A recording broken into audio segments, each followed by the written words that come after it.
Para Dios ser nuestra roca, Él debe ser recto.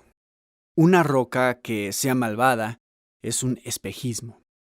Una pandemia global amenaza con sacudir nuestra confianza en que Dios es recto, santo y bueno. Si Dios no es recto en medio de esta situación, entonces no tenemos una roca. Así que debemos preguntarnos, ¿qué son la santidad, la rectitud y la bondad de Dios? Porque si no sabemos qué son, ¿cómo vamos a saber si este brote de coronavirus ha hecho que se desvanezcan? ¿O cómo sabremos si, en cambio, son los fundamentos eternos de la roca que nos salva? Lo que veremos es que la Biblia no presenta la santidad, la rectitud y la bondad de Dios como si fueran sinónimas, sino como atributos que están entrelazados. Comenzaremos con la santidad de Dios. ¿Qué significa? Valor trascendente e infinito. El significado de la raíz de la palabra santidad en el Antiguo Testamento comunica la idea de ser apartado, diferente y separado de lo ordinario. Y cuando se refiere a Dios, esta separación implica que Él es único en su naturaleza. Es como un diamante único que es supremamente valioso. Cuando decimos que Dios es trascendente, nos referimos a este atributo divino. Está separado de una forma tan única que trasciende todas las demás realidades. Está por encima de eso y es más valioso que todo. Cuando Moisés golpeó la roca en lugar de hablarle, como Dios le había dicho que hiciera, Dios lo reprendió por no haber confiado en mí, ni haber reconocido mi santidad en presencia de los israelitas. Números 20:12. En otras palabras, Moisés no trató a Dios como un ser excepcional y supremamente confiable, sino como cualquier otra autoridad humana. En Isaías 8:12 al 13, Dios le dijo a Isaías, «No teman lo que ellos temen, ni se dejen asustar. Solo al Señor Todopoderoso tendrán ustedes por santo. Solo a Él deben honrarlo. Solo a Él han de temerlo». En otras palabras, el temor a Dios no es como cualquier otro temor.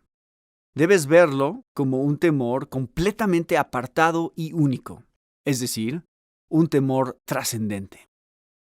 Por lo tanto, la santidad de Dios es su trascendencia y su valor infinitos por encima de todo lo demás. Él es único en su naturaleza y eso significa que su existencia no depende de nada. Él existe por sí mismo, así que no necesita nada ni depende de nada. Él es completo, perfecto.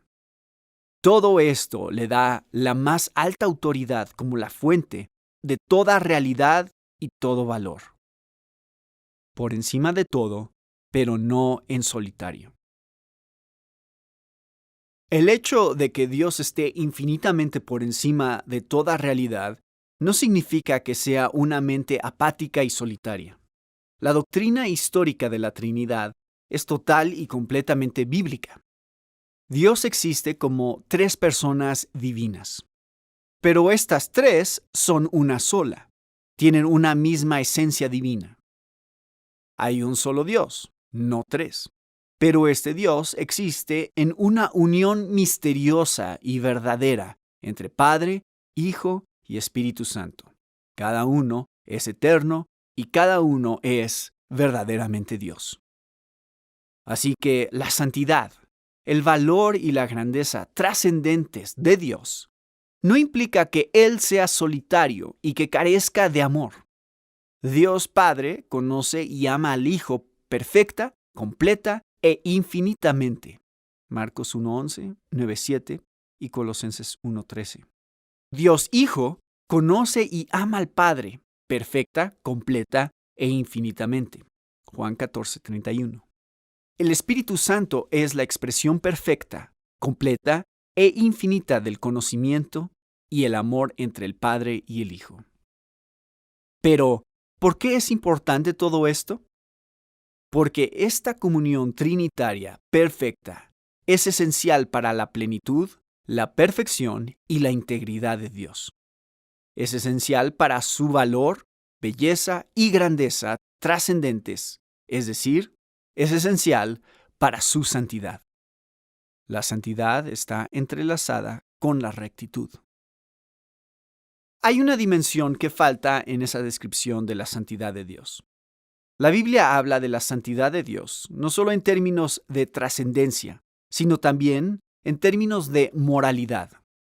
Ser santo no es solo estar separado y ser trascendente, sino también ser recto. Esto nos obliga a hacer una pregunta que tendrá implicaciones enormes en la forma en que vemos el coronavirus en relación con Dios, ya que la rectitud implica hacer lo que está bien, y hacer lo que está bien implica cumplir algún estándar de rectitud. ¿Cuál estándar cumple la rectitud de Dios? Antes de la creación, no había estándares fuera de Dios. No había nada fuera de Él con lo que debiera cumplir. Antes de la creación, Dios era la única realidad. Así que si Dios era el único que existía, ¿cómo puede uno definir lo que significa hacer lo correcto para Dios? Es decir, ¿cómo puede la santidad de Dios abarcar no solamente su trascendencia, sino también su rectitud? La respuesta es que el estándar de rectitud para Dios es Dios mismo. El principio bíblico básico es este: Dios no puede negarse a sí mismo. Segunda de Timoteo 2:13. No puede actuar de una forma que niegue la infinitud de su valor, belleza y grandeza. Ese es el estándar de rectitud para Dios. Esto significa que el aspecto moral de la santidad de Dios, su rectitud, es su compromiso inquebrantable de actuar en conformidad con su valor, su belleza y su grandeza. Todo afecto, todo pensamiento, toda palabra y todo acto de Dios siempre será coherente con la belleza infinita y el valor infinito de su plenitud trascendente. Si Dios llegara a negar ese valor, esa belleza o esa grandeza, no sería recto. La rectitud está entrelazada con la bondad. La bondad de Dios no es idéntica a su santidad ni a su rectitud. Sin embargo, está entrelazada porque su santidad se desborda de bondad y su rectitud determina a quién se le concede. Nunca se contradicen entre ellas.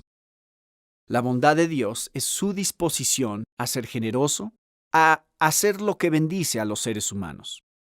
La plenitud y la perfección trascendentes de Dios, su santidad, son como una fuente que se desborda.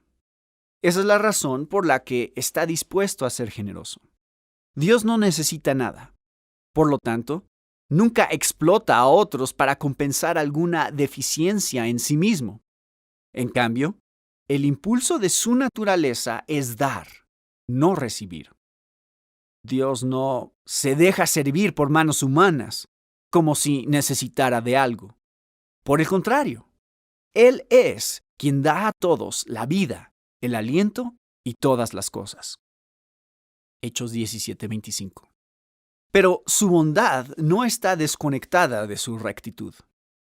No la concede de una forma que niegue la infinitud de su valor, belleza y grandeza. Es por esto que tanto el juicio final como la bondad de Dios son manifestaciones de su rectitud. Cuando Dios castiga en el infierno a los que no se arrepienten, no les está concediendo su bondad. Pero eso no hace que Él deje de ser bueno. Su santidad y rectitud determinan la concesión de su bondad. Es por eso que su bondad es derramada especialmente sobre los que le temen y se refugian en Él. ¡Cuán grande es tu bondad que atesoras para los que te temen y que a la vista de la gente derramas sobre los que en ti se refugian! Salmo 31:19. Esta reverencia y fe no nos hacen merecedores de la bondad de Dios. Pecadores finitos y totalmente dependientes, nunca podrían ganarse el derecho a recibir algo de Dios. La bondad del Señor hacia los pecadores siempre es gratuita e inmerecida. Si es así, entonces, ¿por qué Dios tiende a mostrar su bondad abundante a los que le temen y se refugian en Él? Es porque esa reverencia y esa fe demuestran el valor, la belleza y la grandeza de Dios. Romanos 4:20. Y por eso, la rectitud de Dios hace que Él se incline a bendecir esas actitudes que le honran. ¿Y qué del coronavirus? En el siguiente capítulo veremos la soberanía de Dios en todas las cosas, es decir, cómo Él es omnisciente y gobierna sobre todo. Lo que hemos visto hasta ahora evitará que saquemos la conclusión precipitada de que Dios no es santo, recto ni bueno por el hecho de tener el coronavirus en sus manos. No vamos a ser tan ingenuos como para creer que el sufrimiento humano equivale a una falta de rectitud divina. Y tampoco concluiremos que su forma de gobernar este mundo niega su bondad y santidad. Todos somos pecadores. No hay excepciones. Todos hemos intercambiado la gloria del valor, la belleza y la grandeza de Dios por cosas que disfrutamos más. Romanos 1:23 y 3:23. Esto constituye una afrenta deshonrosa a Dios, sea que lo percibamos o no. Por lo tanto, merecemos ser castigados. Deshonrar la gloria de Dios nos convierte en seres merecedores de su ira santa. La Biblia dice que somos por naturaleza hijos de ira. Efesios 2:3. Lo que significa que Dios sería santo y recto al no concedernos su bondad.